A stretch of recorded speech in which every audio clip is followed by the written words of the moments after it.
It's your money, and today I'm going to show you how to keep it safe. The newest scams to watch out for, like pig butchering. Our expert explains how it works and how to stay safe. And scammers targeting young people, why 18 to 24-year-olds are more at risk than you might think. Plus, a scammer snafu, how a victim caught onto the scam but was stuck with $6,000 in restaurant gift cards. It's all coming up next.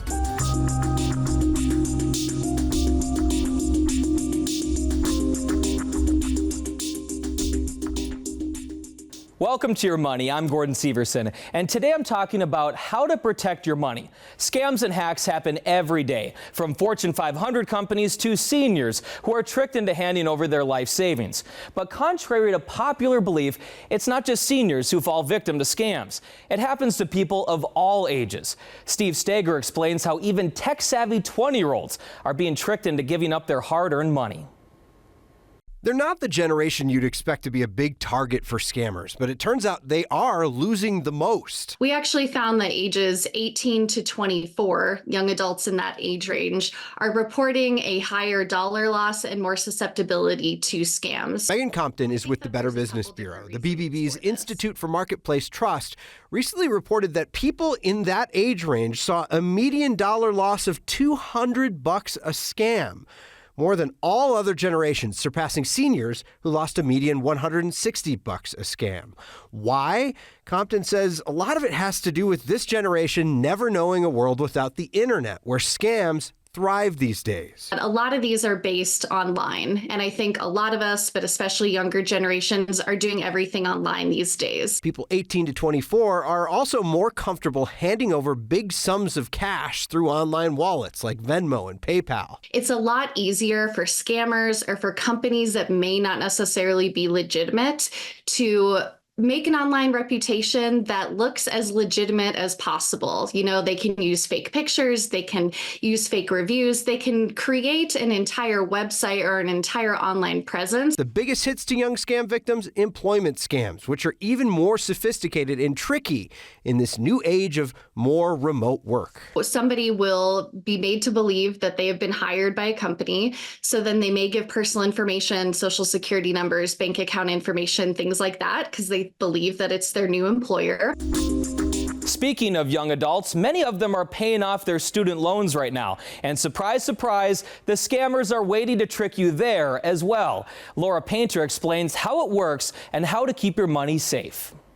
Hi, this is Sarah. I'm following up regarding your eligibility for a student loan forgiveness program. With the 3-year pause on federal student loan payments now over, scams promising debt relief are surging. Cybersecurity, I think, is becoming increasingly a challenge. It looks like your application is incomplete and needs to be submitted before the end of the forbearance deadline. It's urgent that you return my call to complete your application prior to when payments resume. The FTC warns scammers are calling, texting, and emailing borrowers, falsely claiming their student loan debt can be reduced or canceled altogether for a fee. They'll tell you they can get forgiveness in a shorter amount of time than might be available, that your payments are going toward your student loans. They might claim to be part of the Department of Education. I'm calling about your federal student loan that is now showing possibly qualified for the loan forgiveness program. And this is through the Department of Education, so this program is government funded. Technology can be a great thing, and technology can also be a bad thing. I think people need to be extra cautious, and be less gullible. Some big red flags: scammers asking you to pay for their debt relief services up front, or unknown calls and texts seeking your personal information, like your federal student aid or FSA login. And you want to treat your FSA ID like your social security number. You want to keep that to yourself. You don't want to give that out. Remember, if it sounds too good to be true, it probably is. Our world definitely does not revolve around great deals. If you have questions about your student loans, the FTC recommends going to your loan servicer directly. Don't click on any links in your inbox or in a text message. Reach out directly to your servicer and not someone who is posing as them. One government agency that is cracking down on scams is the FBI. Bianca Bono got a rare interview with an FBI agent who shares some advice on what to do if you are the victim of a scam. I was terrified. Victim after victim. They're just taking advantage of really vulnerable people. Losing their life savings. It looked like the Microsoft icon. All because of a sophisticated scam. I was probably on speakerphone for 4 hours while he talked me through everything before I took the money out of my account. There's little local law enforcement can do to track down their money and the criminals responsible. They build your trust. That's where the FBI comes into play. There's a serious human element to this. We need to address that. Daniel Mayo is the assistant special agent in charge at the FBI's Phoenix field office. And he says the scheme these folks fell victim to is called the Phantom Hacker Scam. They might have like a group of individuals in like what I would call a call center that you would think of, right? And they're using a variety of methods. And the criminals working in a group makes the scheme more effective. It typically starts off with a message saying your computer has been compromised. And before you know it, you're talking to an imposter claiming to be a customer support representative. They then ask for access to your computer. Once they get access to your computer, they look through and say, hey, listen, we need to pull up your financial accounts. We think there might actually be some illicit transactions on there that you didn't approve. Once they watch you access your bank accounts, they've struck gold. Then an individual claiming to be from the bank you looked at on your account ends up reaching out and saying, hey, listen, your account's been compromised. The team of scammers ultimately directs you to drain your accounts and deposit your cash into an alleged safe wallet, typically a crypto ATM machine. The longer you wait in the cyber world to take action and report it, the more worse off of a chance it is that we can help you. Is there a particular part of the world where you've seen these scammers, I guess, primarily coming from or calling from? It's not any particular part of the world, but I will tell you this. Think of countries that have been adversaries of the United States recently, the Russians. That's a place where they feel as though they can hide with a little bit of impunity. How often are folks getting their money back? I don't have an actual success rate, but I can tell you this, we are extremely effective. At least 2/3 to 3/4 of the time, we're going to help you get your money back if you report it early, say within a day or two of the transaction. But Mayo says there are ways you can protect yourself from falling victim. I don't pick up unknown calls, and I would encourage individuals not to do that. And most importantly, talk to your friends and family. Educating people in your family on these scams, I would look to the younger individuals in our country to make sure that they're taking care of their relatives and letting them know about this, because this is a serious threat. Again, the best thing to do is to report the scam immediately. The FBI says the easiest way to report a scam is to contact their Internet Crime Complaint Center. Their website is ic3.gov. After the break, an expert breaks down the latest trend in scamming, pig butchering, how it works, and how to stay safe. That and more coming up next. There are so many different scams out there. It's hard to keep track of everything, and I'm going to introduce you to another one. It's called pig butchering. It's a little bit of a graphic term that comes to mind, but it fits pretty well with what exactly is going on here. And to help us explain a little bit more about what pig butchering is all about, I've got Bryce Austin, who's a cybersecurity expert with TCE Strategy. Thank you so much for coming on the show. Thank you for having me, Gordon. I appreciate it. So we should get the first thing out of the way. What is pig butchering, and why do they call it that? Yeah, so the term comes from fattening up the hog for slaughter, which is a very graphic term. And for the vegetarians in the audience, I apologize up front. I didn't name it, but that's the name of it. The reason is this. Pig butchering has taken over from wire fraud transfer and from ransomware as the #1 monetary loss worldwide for cybercriminals activity in 2023. And that surprised me. I didn't realize it was that widespread. The way it works is this. Someone finds you on a social media site via a text message, what have you, and they begin to start a relationship. And the relationship's friendly, and it may or may not have romantic undertones, but eventually you start talking about how your day is going, how your life is. They get to know you, and over the weeks and months, at some point, you as the victim are going to say, I had a terrible day. And the other person is going to say, I'm so sorry to hear it. I had an amazing day. I made $5,000 in my investments already, and it's only 2 o'clock. And then you're supposed to say, what investments are those? And it's a way to lure you in. What they're trying to lure you into are fake investments. It might be cryptocurrency, it might be something else, but they're going to try to convince you to take your life savings and put it into some investment vehicle that can beat the market and beat the pundits and beat everyone else and make the people that bought Apple in the 90s look poor, and it's going to be great. And then they set up a fake exchange, be it a cryptocurrency exchange that pretends to be Coinbase or what have you, and you put your money in and it all looks real. but the cyber criminal's running the entire back end. And when they think that they have taken everything that you realistically have to offer, they disappear along with your money. Wow. They have fattened up the hog for slaughter, but the hog is the victim. It's a little bit of a different approach than some of the other scams out there, where it's kind of almost like a scattered approach where they try to get as much out there. They do a text blast or things like that, and it's thousands of people. This is focusing on one individual and investing a lot of time in that person to try to trick them. That is a critical differentiator. The term, some of these terms are relatively graphic, but when you are trying to find a quick win, someone that'll buy gift cards, someone that'll give you their bank account information so you can quick do a wire fraud transfer, that's called a spray and pray attack. You just hope to put as many things out there and hope you find a couple of suckers. This is the exact opposite. When it's a targeted email campaign, which pig butchering tends not to be, it tends to be social media. But if you get a phishing email, that's a randomized one that they hope you're going to click on. A spear phishing email is when they did their research. They know you specifically. They know you're part of the KARE 11 team, and they'll use that as part of their vehicle to get your attention. This is the same sort of thing, but it tends to start via Facebook Messenger, or via Instagram, or via Snapchat. And they've done some research on who you are and what you're into and why you might want to start a conversation with them.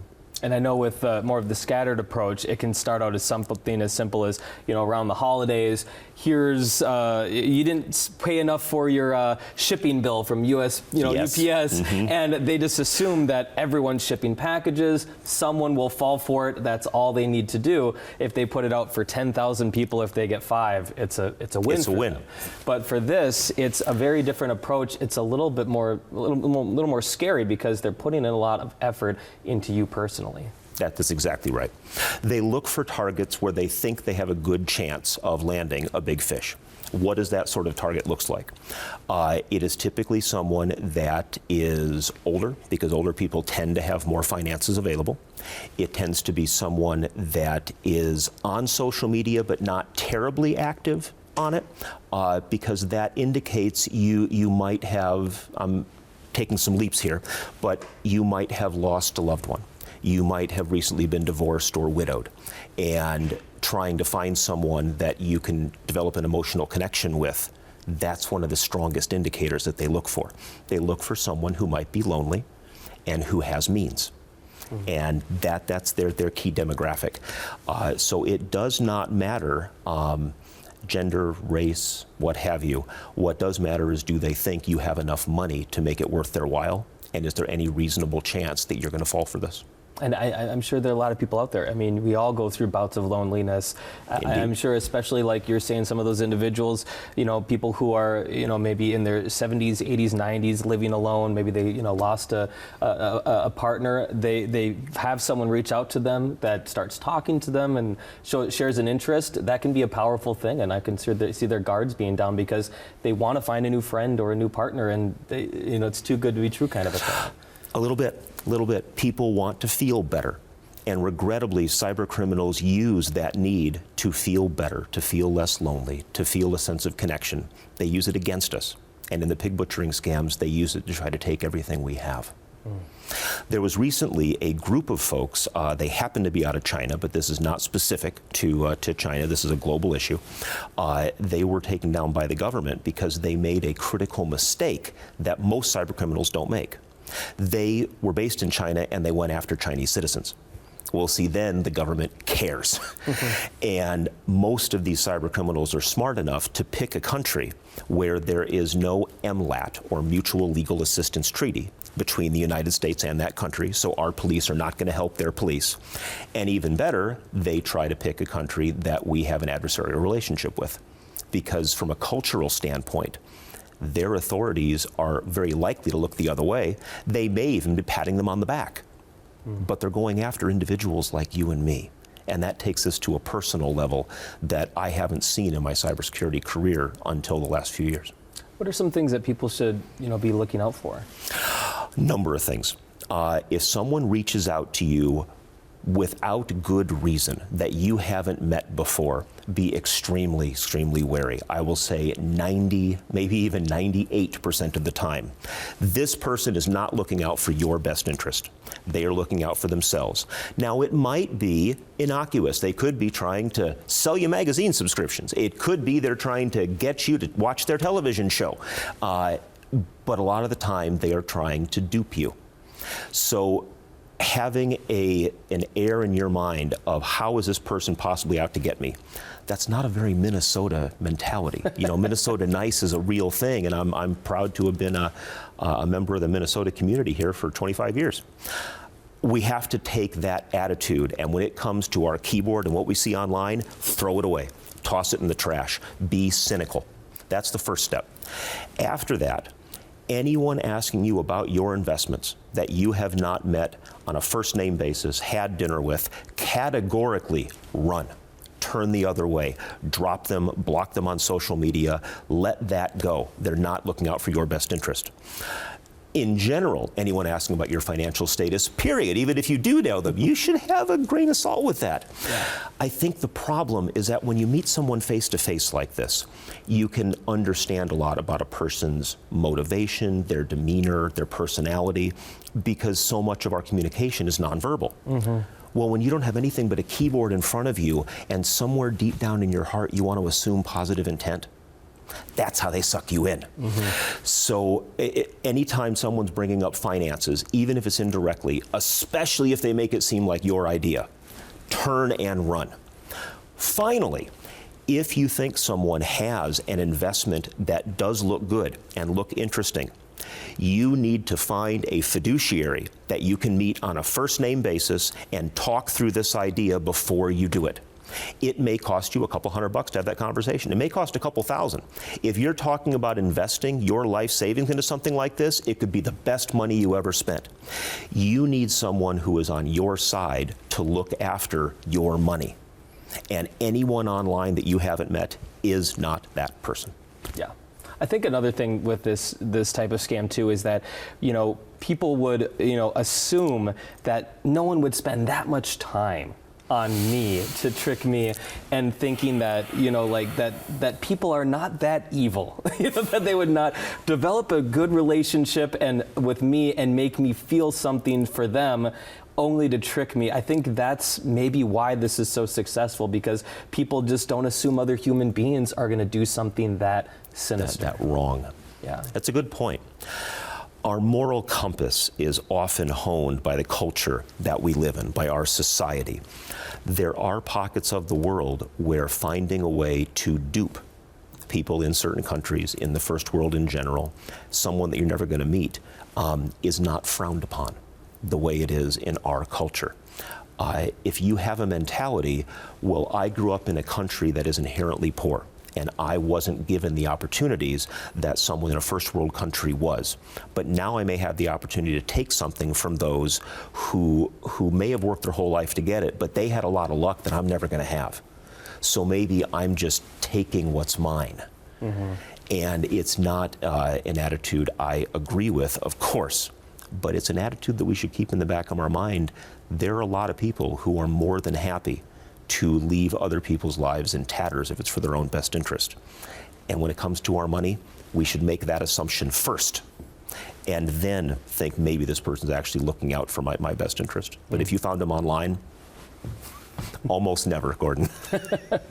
So last thing I want to bring up too, I'm sure with this, I'm sure it's so important if there are people in your lives that you maybe think, are living alone or lonely or might be susceptible of something like this, maybe mention that this is a thing, or maybe have a conversation about them, or ask them if they know anything about this. That's a fabulous call out, Gordon.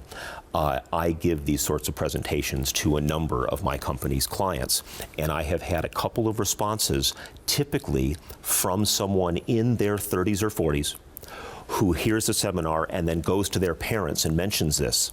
And I've had 2 times where someone has said that their parents were partway through this scheme. Wow. And they brought up how sometimes there's a chat room with a bunch of people, and they're talking about how their investments are doing so well. And someone said, I found this special gold fund, and someone said they found these stocks, and then someone they said that they found crypto or something else that's harder for you to do your own research on. And then everybody starts complimenting that person and what a great idea that was and how can they get in on it. Everybody but you isn't in on the act, but they are. It's like a little version of the Truman Show. Wow. So you bring up a very good point. Educating our parents, our friends, that these sorts of things happen, that's a real service that we can do to our loved ones. Well, a very depressing conversation that we just had to have, but the more you know, the more that you can be aware of this in your life. That's what this episode is all about. So thank you so much for coming on the show. Thank you for having me. Still to come, how a woman was stuck with $6,000 in restaurant gift cards thanks to a scammer, and how to avoid being scammed while buying a used car. It's all coming up here on Your Money. Welcome back. Have you ever seen a movie or TV show where someone rolls back the odometer with a special machine to make the car seem newer than it actually is? I've always wondered, does that actually happen or is that just on TV? Well, it turns out it's real. Jane Monreal has the story. With 3 young children and his father-in-law now living with them in their Mint Hill home, An Tran was looking for a minivan, reliable but affordable. Could never afford a new one with our financial status, and so that's why Facebook Marketplace. Tran says it was easy to reach the seller, who asked to meet in front of a grocery store. He was very responsive. He was very nice and professional at first. You pick that up on how responsive the seller is. The asking price? Almost $14,000. Tran says for the heck of it, he countered with a lowball number of $10,600. I was just surprised. That was a small flag, so I went home, I shared it with my wife, and then I asked for a VIN number through a text message. He gave it to me. Tran says the Carfax history showed a clean maintenance record. And we did not want the car to get sold quick, so we wanted to jump on it. When they met again for the exchange, he says a man claiming to be the seller's uncle then convinced Tran they didn't need to get the title notarized since the car came from a dealer in South Carolina. I realized later on is that the seller's name is nowhere on the paperwork. Not only that, Tran says he looked closer at the Carfax history. Something was off. And according to Carfax, it was the mileage in the little window in the middle of the speedometer. This car has about 200,000 miles on it. Not what the speedometer said. Speedometer said 132. So they dialed like 1/3 down. And that's when my world shattered, because that was all of our budget. Patrick Olson from Carfax says more and more scammers are exploiting the demand for used cars by rolling back the mileage with a device that costs a few $100s. Because they know that on average they can get about $4,000 extra value out of that used car. Olson says North Carolina is one of the states hit especially hard by this kind of scam. Yeah, Carfax estimates that there are about 49,000 cars across North Carolina that have a rollback odometer, about 16,000 of those in the greater Charlotte area. For Tran, in a worst-case scenario, he says the van stopped running not long after he forked over the cash. Tran contacted the seller, who told him that he would reimburse Tran the $900 worth of repairs it needed. Tran says he's still waiting. The situation has been pretty gloomy. Now to a woman who was almost scammed out of $6,000. She was about to hand over the money before she realized something wasn't right. Allison Gormley explains how the money, however, is stuck on restaurant gift cards because of a unique mix-up with the scammer.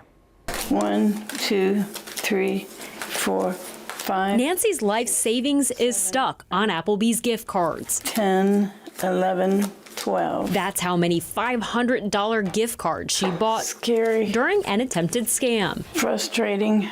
And that's all the money I own. Right here. She put her $6,000 on those cards after someone claiming to be Social Security called her and said her bank account was hacked. This is the picture he sent me to prove that he was who he said he was. The scammer said in order to keep her cash safe from the hack, it needed to be pulled from the bank immediately and stored on gift cards. Those gift cards, the scammer told Nancy, needed to come from Walmart and bought using self-checkout. Apple was his retailer of choice. I bought the Applebee. But Nancy heard Applebee's and bought those instead. He was irritated. His plans weren't going as planned. Still, he wanted the card numbers to drain the funds. That's when Nancy realized it was a scam. I was feeling angry, but I wasn't in a panic yet because I was going to just go back to Walmart and I'm just going to go sell these back. The panic hit when Walmart slammed the door in my face and said, oh no, that we don't buy back gift cards. She and her neighbor also called Applebee's guest relations multiple times. They suggested going back to Walmart. So Nancy thought about selling the gift cards. And it sounds like an okay plan until you see that 2 resale sites don't accept Applebee's gift cards, a 3rd resale site has active Better Business Bureau warnings, and a 4th doesn't let people sell gift cards in amounts greater than $100. When she asked Applebee's to break up the $500 amounts, they said no. Gift cards are really popular with scammers because they're really easy for people to find and to buy, and they're more like cash. Christina Miranda with the FTC said according to their 2023 data, they received nearly 42,000 fraud reports about gift cards or prepaid cards. The losses from those reports, $217 million. Whenever we receive a complaint, know that it's being looked at by investigators behind the scene, by law enforcement behind the scene. And have you ever eaten at an Applebee's? No, not yet. I think I'm going to pretty soon. According to our friends at WTHR in Indianapolis, Applebee's did decide to help this woman out, refunding those gift cards so she can get her $6,000 back. Can you imagine how many trips to Applebee's it would take to spend that much money? Like I talked about today, there are a lot of scams out there. They come in all forms. But oftentimes, the best way to protect yourself is to ask yourself this simple question: is this too good to be true? Because oftentimes it is. And again, keep an eye out for the loved ones in your life, your kids, siblings, parents, and your friends. If we all work together, hopefully we can save some people from getting scammed. That's all I have here for today on Your Money. I'm Gordon Severson, helping you save, spend, and invest your money wisely. I'll see you next time.